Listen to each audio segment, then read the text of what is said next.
Muchas veces preguntan, ¿no?, ¿qué es el colonialismo? ¿Qué es el racismo? Creo que es importante para responder, primero sentir, ¿no? Sentir qué es el colonialismo, ¿no? Y creo que vemos quienes sentimos que es el colonialismo, ¿no? No solamente lo sentimos, sino también lo miramos. Esto es el colonialismo, ¿no? 500 años de explotación, 500 años de invasión, de ocupación territorial, 500 años que han permitido que otros territorios tengan mejores condiciones de vida, ¿no? Y que nosotras en nuestros territorios vivamos como vivimos, ¿no? En un mundo que se nos ha impuesto.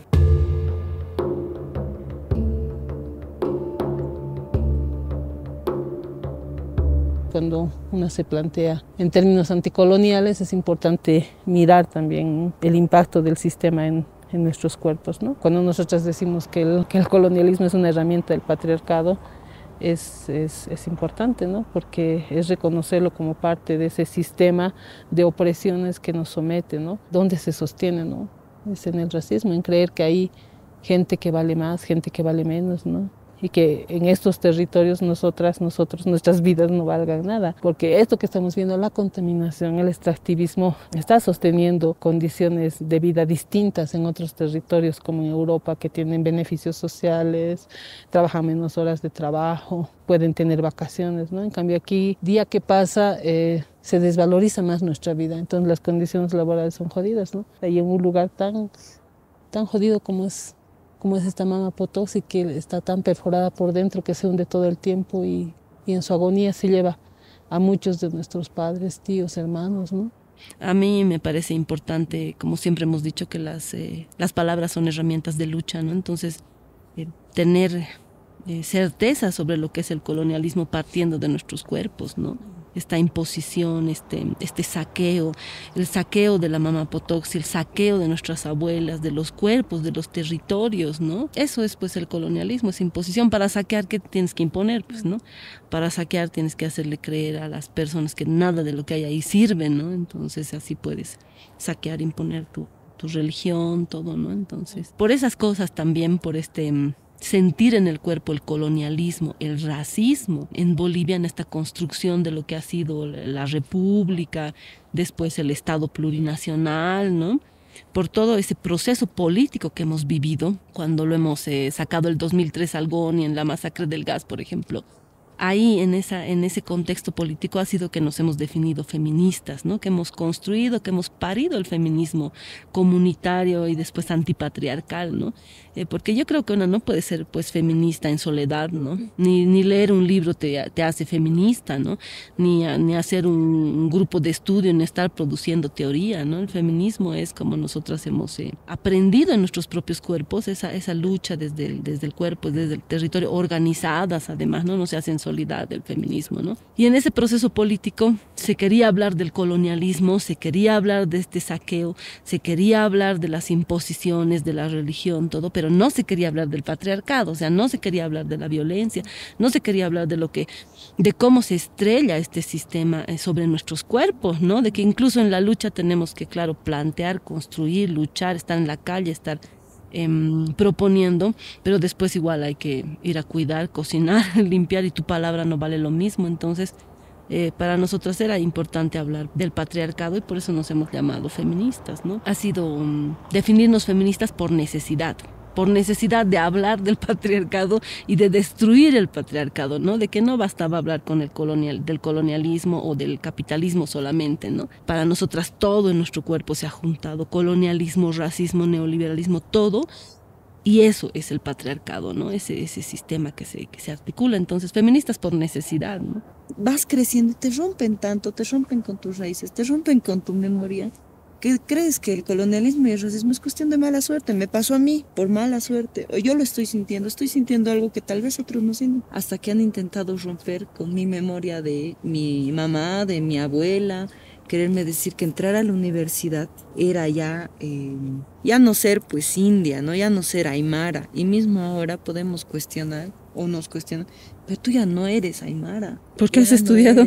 Claro, ¿o por qué estás estudiando? Pues es que ya has entrado a la universidad, ¿no? Y dices, ¿por qué quieren romperme? ¿Por qué quieren romper una propuesta desde la comunidad? Si queremos plantear una otra forma de vivir que no sea la de explotación, que no sea la colonial, que no sea la violenta, porque es violento que te quieran romper con tu memoria, romper con tus raíces, porque después te ves luego y luego, no tienes de dónde agarrarte, no tienes de dónde posicionarte ni ponerte fuerte frente a un sistema que después ves que es un sistema, después ves que es una estructura, ¿no? Porque primero no lo sientes. ¿Por qué feministas comunitarias antipatriarcales, no? Porque es una posición frente al patriarcado, ¿no? No puedes hablar del sistema si no vives en tu cuerpo el impacto de ese sistema. Creemos que es importante, es urgente posicionarnos desde el cuerpo, ¿no? Frente a la violencia, frente a las complicidades con el sistema, frente a las lógicas caudilistas que acumulan el poder en una sola persona. Ya nosotras, originarias de este territorio, hemos heredado también la memoria del autogobierno de nuestro pueblo, ¿no? Y entendemos que no es de una lógica caudilista, acumulación del poder, es como los curajmayos nos dicen, nos orientan, ¿no? El poder se queda en la comunidad para gestionar la vida. Lo que se va es el mandato con la autoridad y el poder sigue con nosotras y con nosotros. Creemos que es importante apostar en eso, ¿no? Y eso es parte de lo antipatriarcal. El feminismo comunitario antipatriarcal viene de eso, ¿no? De la necesidad de ser feministas para discutir sobre el patriarcado, de la necesidad de tener un feminismo con propuesta, ¿no? Y la propuesta es la comunidad, además con la certeza de que la comunidad existe. Es posible vivir de otra forma que no sea el capitalismo individualista, racista, ¿no? De consumismo. Es posible, existe otra forma de vida, ¿no? No es una utopía, yo creo que esa es una diferencia también, ¿no? En términos de propuestas, sueños. Y antipatriarcal por eso, ¿no? Por lo que decías, Jimé, la coherencia ética, ¿no? De realmente querer destruir el sistema, no solamente querer una partecita, sino querer que se destruya un sistema de opresión, de explotación, ¿no? Y ahí creo que es importante reconocer que hay un feminismo hegemónico, ¿no? Que si bien se plantea que es un feminismo blanco hegemónico, yo no sé si que es blanco es lo de menos, porque sí, claro, es un ejercicio de poder, ¿no? La blanquitud como un ejercicio de poder, de privilegios, porque es un feminismo construido en Europa, ¿no?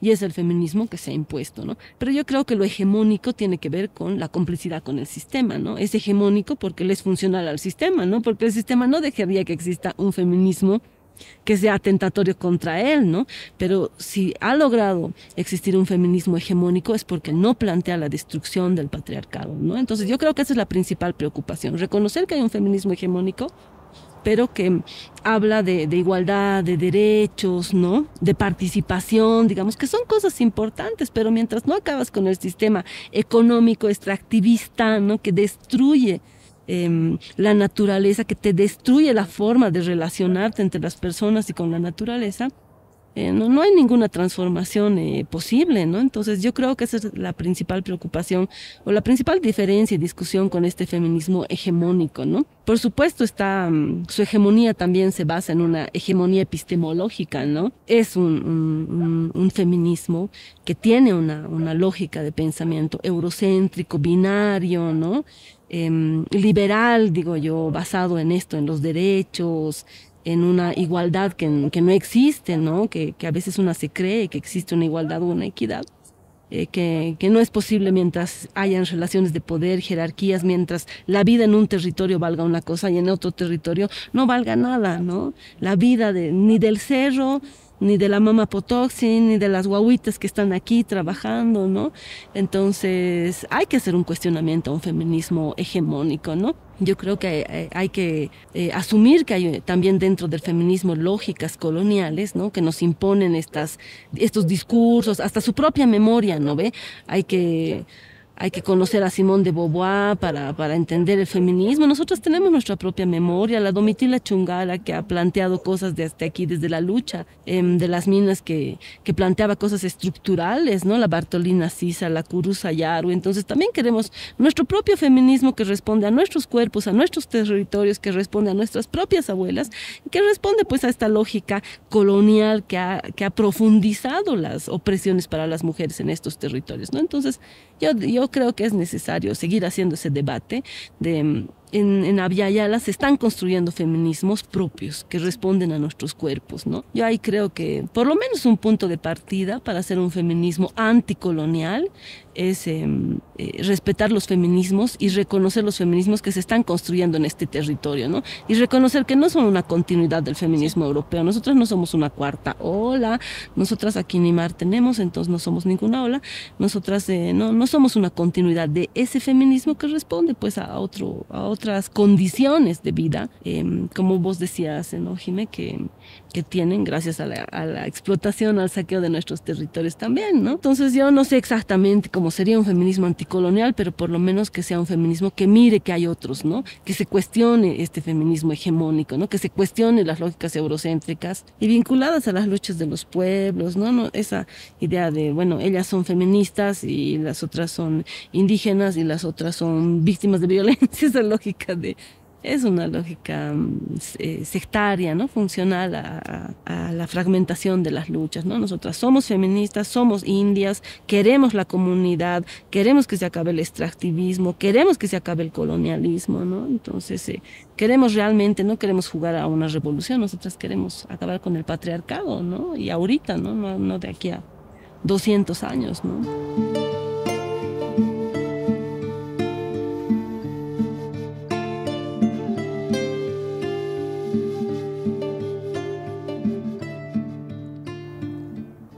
Hablar de la cooperación también es una convocatoria a la autocrítica, ¿no? O sea, reconocer sus vínculos con la colonización, las lógicas en las que también se pueden reproducir o hacerse funcionales del propio sistema, ¿no? Y ahí está pues su cercanía a la colonización, ¿no? Claro, ¿no? Como una continuidad, ¿no? Hace 500 años ha sido una invasión colonial imponiendo su civilización, su iglesia, las lógicas que se viven en Europa, sus formas de pensar, ¿no? Han habido procesos de extirpación de idolatrías para imponernos sus formas, ¿no? Hoy hay un proceso colonial que igual sigue operando y ahí la cooperación tiene un rol fundamental, ¿no? Porque nos trae unos lineamientos alineamientos del deber ser, ¿no? No mira que nosotras como pueblos guardamos una civilización, una forma de vida. Hace 500 años era la iglesia, las instituciones reales, hoy hay otras instituciones que también se van articulando para seguir perpetuando estas lógicas coloniales, ¿no? Claro, la cooperación es parte de la colonización, ¿no? Es una herramienta de la colonización, ¿no? Pero se plantea en términos de eso, de cooperación, de cooperar, ¿no? De solidaridad. Entonces, ¿cómo lograr hacer una autocrítica ahí, ¿no? Es que, claro, la solidaridad también se plantea entre iguales. Y ahí lo que hablábamos, ¿no? ¿Somos iguales? ¿Nos tienen como sus iguales? Entonces creo que ahí podemos plantear una solidaridad desde lo que estamos viendo, pero es desde una memoria también. En la comunidad no es que somos, o sea, se podría poner que somos solidarias, pero en realidad somos recíprocas en la comunidad porque tenemos que hacernos cargo de todas, entre todos, ¿no? Porque nos sentimos, nos vemos iguales. Entonces, ¿cómo plantear una solidaridad cuando sabes que no eres igual? La cooperación yo creo que no solamente tiene lógica colonial, sino que es una continuidad de las formas de las herramientas de colonización. Es una herramienta de colonización, ¿no?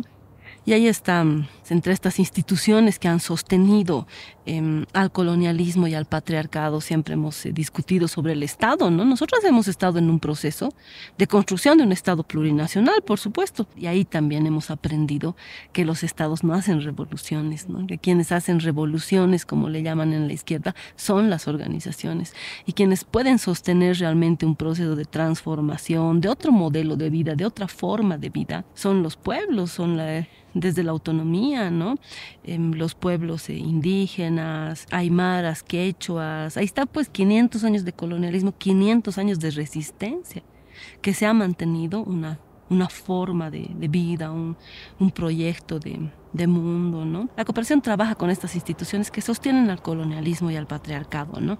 Tiene que trabajar con el Estado, si no el Estado no le deja cooperar, ¿no ve? Entonces, pero el Estado no hace revoluciones al mismo tiempo, ¿no? Entonces, si la cooperación busca, no busca la revolución, busca transformaciones, ¿no? Entonces, pero el Estado no sé si promueve esas transformaciones. En todo caso, está, por lo menos, yo creo que hay que partir de que reconozca las relaciones de poder en las que está. Al relacionarte con el Estado, estás reproduciendo eso, un Estado burgués, capitalista, patriarcal, ¿no? La cooperación es parte de la Iglesia, o la Iglesia es parte de la cooperación, ¿no?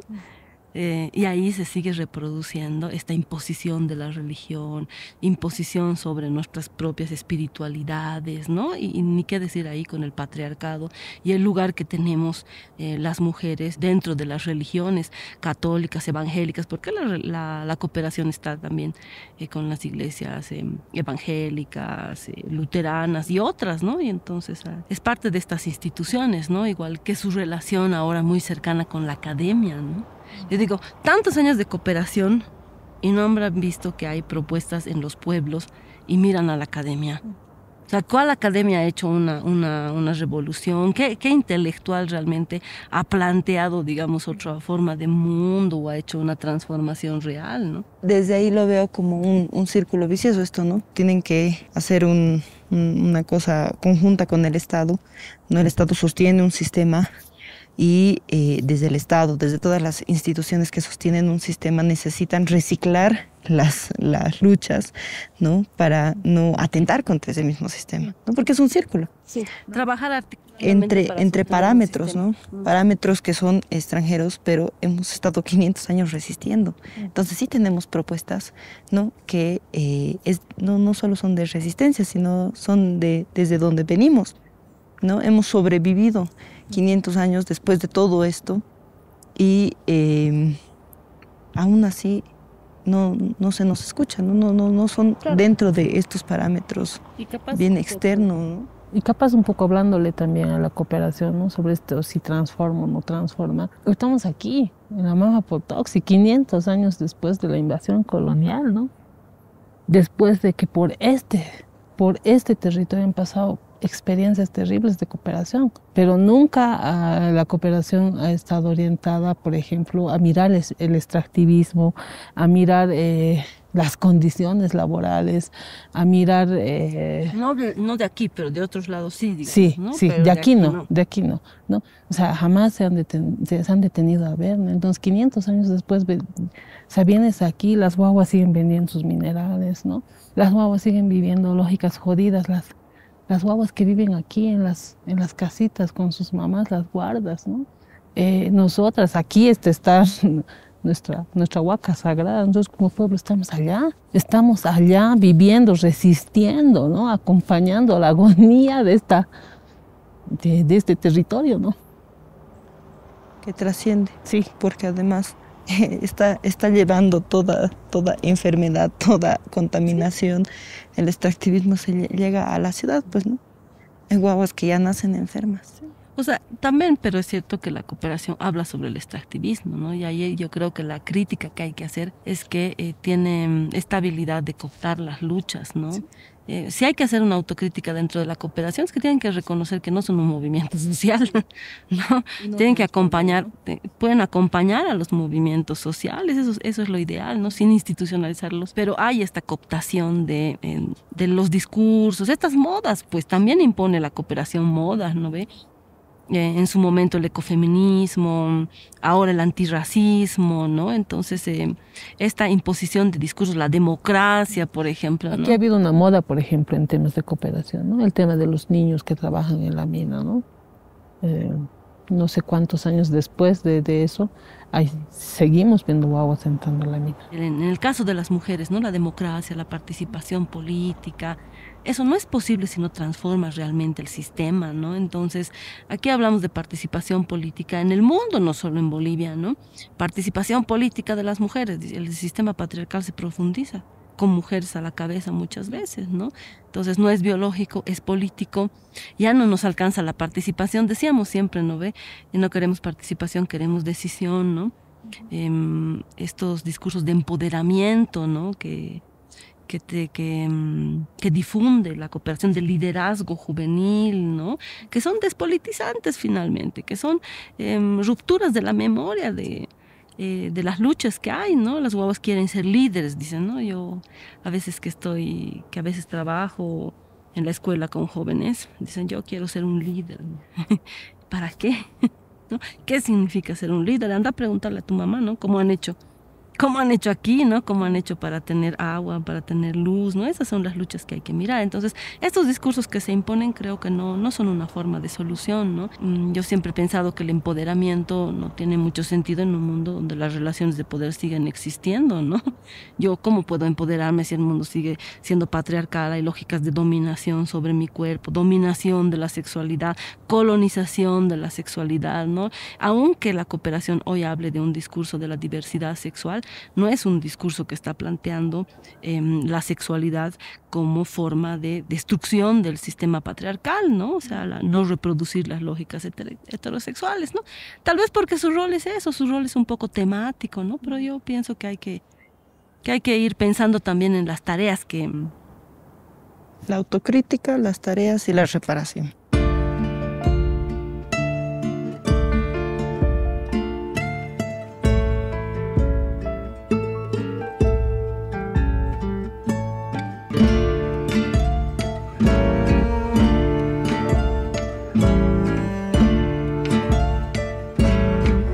No puedes acabar solo con el colonialismo, por ejemplo, ¿no? O solo con el racismo.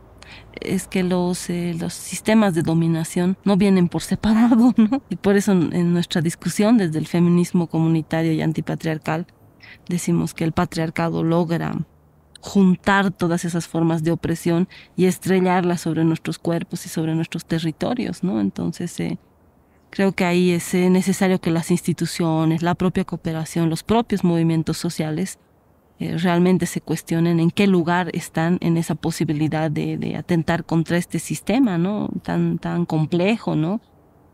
Porque si no aparecen una especie de modas, ¿no? Entonces ahora está de moda ser anticolonial, está de moda ser feminista, ¿no? Creo que esa es una reflexión que tenemos que hacer. ¿En qué lugar estamos en esas relaciones de poder y qué tenemos que hacer desde esas relaciones de poder para dinamitar el sistema? Ahora, quienes no quieren dinamitar el sistema, que puede ser el caso, por lo menos que dejen que las demás atentemos contra el sistema, ¿no? Que no se impongan formas de lucha, ¿no? Creo que algo, por lo menos que lo hemos discutido varias veces en el proceso boliviano mismo, es que el discurso de derechos era insuficiente, ¿no? O sea, mismo cuando planteas el cuestionamiento a un mundo de heterosexualidad obligatoria, etcétera, no se va a resolver con que tengamos un derecho más o con que se incluya la violencia hacia las mujeres, se incluya dentro de las leyes. Hemos visto, ¿no? Es necesario, es su responsabilidad de los estados, ¿no? Pero no es suficiente, es un discurso engañoso el discurso de los derechos, ¿no? Incluso se vuelve una demanda institucional, ¿no? Queremos un derecho, no queremos acabar con el sistema, porque además para poder ejercer tus derechos necesitas pues condiciones, entonces es un discurso falso, ¿no? Todos tenemos derecho a la vida, nos matan todos los días a nosotras, ¿no? Además, pensar en propuestas de lo que hemos venido hablando, ¿no? Desde la colonización, todo el camino que nos ha traído aquí, entretejiendo las ideas de qué hacer y qué no hacer con la cooperación, o qué se puede proponer, o cómo nos escuchamos, o cómo hacemos esto, una solidaridad transnacional, o por lo menos una reparación, ¿no? Ya una reparación la cooperación como una reparación entre estados, como un acompañamiento a los pueblos, creo que ya es descolonizar, porque no solamente que se quede en palabras y que se quede en conceptos, ¿no? Que sean acciones. O sea, que la propia cooperación reconozca, ¿no? Sus actos como... La autocrítica que decías, ¿no? Como política de reparación, puede ser un acto de descolonización. Y para nosotras como organizaciones y movimientos sociales también, ¿no? La dignidad, que es lo que nos han enseñado nuestras abuelas, ¿no? Hay cosas que parten de la autonomía, la autodeterminación, no necesitas de instituciones para que realmente se pueda resistir como lo hemos hecho, ¿no? Ahora, evidentemente existen, pero como nos relacionamos, una de las propuestas es, creo, asumir la autocrítica y son políticas de reparación, ¿no? Eso es importante, ¿no? Porque cuando planteamos el tema de las políticas de reparación es pues esto, ¿no? hemos caminado por el cerro, ¿no? Hemos visto 500 años de invasión colonial, ¿no? Y dentro de esos 500 un camino de la cooperación, ¿no? Que no ha logrado terminar con toda con todo lo que nos ha dejado en estos 500 años, ¿no? Entonces, la reparación implica, pues, cómo se genera, se gestiona esa plata para, capaz no volver a como estábamos antes, pero por lo menos a ayudarnos a luchar con dignidad, a recuperar desde nuestro pueblo lo que nosotras queremos, soñamos, ¿no? Y cuando hablamos del tema de solidaridad transnacional que decía Ladín, ¿no? Y habrá que un poco mirarnos, ¿no? La solidaridad, el acuerpamiento, las reciprocidades entre iguales, ¿no? Y ahí en la autocrítica también creo que a la cooperación le toca posicionarse, ¿no? ¿Dónde está? Desde este tema de las relaciones de poder, ¿en dónde se encuentra? ¿No? Y ahí habrá que plantear si somos iguales, ¿no? Porque la cooperación no es una señora que camina, ¿no? La cooperación viene de países desarrollados, ¿no? Países que han logrado tener ese nivel de desarrollo, porque han invadido nuestros territorios, ¿no? Y ahí creo que es importante, ¿no? Mirar eso de las relaciones de poder y las relaciones entre territorios, qué tipo de relaciones tenemos, y a partir de ahí se tendrá que plantear, pues, ¿no? Eso, ¿no? O sea, la cooperación no va a cambiar las cosas, ¿no? Quienes cambian las cosas somos los pueblos, las organizaciones, y por eso la solidaridad, acuerpamiento, reciprocidad entre pueblos, ¿no? y la cooperación, ¿no? Con políticas de reparación acompaña este camino de los pueblos. O debería, esa es un poco la propuesta, ¿no? Claro. También acompañar esos procesos de solidaridad internacional que nosotras hemos aprendido tanto dentro del feminismo, ¿no? Que es necesario romper fronteras porque el sistema está más allá de las fronteras, ¿no? No son acciones localizadas o solamente en Bolivia, no vamos a acabar con el patriarcado solamente en Bolivia o solamente en Guatemala, ¿no? Esas son, yo creo, propuestas, ¿no? Y como uno de las exigencias que nos hemos planteado como feministas comunitarias antipatriarcales ha sido proponer, ¿no? O sea, que no bastaba con cuestionar y decir todo lo que está mal del sistema, ¿no? Y una de las propuestas también como feministas es cómo construyes una sociedad, una comunidad que no sea racista, que no sea colonialista, que no reproduzca la heterosexual obligatoria, que no colonice además las cosmovisiones, ¿no? Porque después hasta las cosmovisiones de nuestros pueblos han terminado siendo de obligatoriedad heterosexual, patriarcales, ¿no? Para mí lo más importante que hemos ido planteando es desde la experiencia, además de que en el Estado no está la respuesta, y no porque por un análisis teórico, ¿no? Sino por 13 años de experiencia de lo que ha pasado en Bolivia, ¿no? Transformaciones importantes, pero que nos han permitido entender que el Estado no lo resuelve todo. Creo que lo fundamental como propuesta de mundo es fortalecer y profundizar, ¿no? La autonomía y autodeterminación de los pueblos. El vivir bien este otro proyecto de mundo que lo fundamental es que te exige la no acumulación, ¿no? Porque si no, no podemos transformar el mundo si seguimos explotándolo todos con nuestros privilegios y comodidades, ¿no? Entonces, ¿quiénes tienen una propuesta ahí clara? Es desde la memoria a los pueblos indígenas, ¿no? Para mí, la propuesta frente al Estado, frente a la institucionalización de los movimientos, frente a las lógicas y discursos que pueden ser coloniales, es la autonomía, la autodeterminación de los pueblos, ¿no? En esa organización y desde la comunidad, que es esa organización, tenemos la sabiduría para definir si queremos hacer esto, si queremos, cómo nos vamos a posicionar ante el Estado, ¿no? Las mismas reflexiones sobre la imposición de la heterosexualidad están en las comunidades, ¿no? No era necesario que venga un discurso desde fuera a contarnos que existen las personas que no son heterosexuales, ¿no? Hay una memoria ancestral sobre eso, ¿no? Hay una memoria de no racismo también en la comunidad, por respeto, y no solo entre personas, ¿no? Entre todos los seres. Cómo volver a mirar a la mama Potoxi sin mirarla como para sacarle las entrañas, ¿no? Cuánto de plata se le va a sacar, ¿no? Cómo poder volver a mirarnos con las illas y con los cerros, con esa responsabilidad política con la vida. Yo creo que es parte de una propuesta, ¿no? De construir eso, de fortalecer la autonomía, la autodeterminación, ¿no? De no asumir que la solución está en el Estado, en la política pública o en la academia, ¿no? Seguro que podrán aportar, ¿no? Pero quienes tienen la sabiduría para decidir son quienes están organizados en los territorios, los pueblos, desde su memoria, desde sus propios cuerpos, ¿no? Y eso que decías, no solamente es posible, sino que es necesario. Es necesario. Y es responsabilidad también, ¿no? Sí, Sí. sí. Desde estos territorios, desde nosotras feministas y quienes nos nombramos desde el feminismo, es urgente construir un feminismo distinto, capaz de articularse, capaz de posicionarse frente al patriarcado, porque finalmente él es el enemigo de la humanidad, el enemigo de la Pachamama, del territorio donde habitamos, ¿no? Es urgente, ¿no? Sí, no creo que tenga que haber un solo enfoque feminista, más bien lo que no tiene que haber es un feminismo hegemónico, sino este que responde a cada territorio, a cada cuerpo y que puede hacer que nos encontremos, ¿no?, frente al patriarcado. Urgente, importante y responsable. Posible, urgente, imposible. Parte de la responsabilidad con la vida frente a un sistema de muerte. Sí.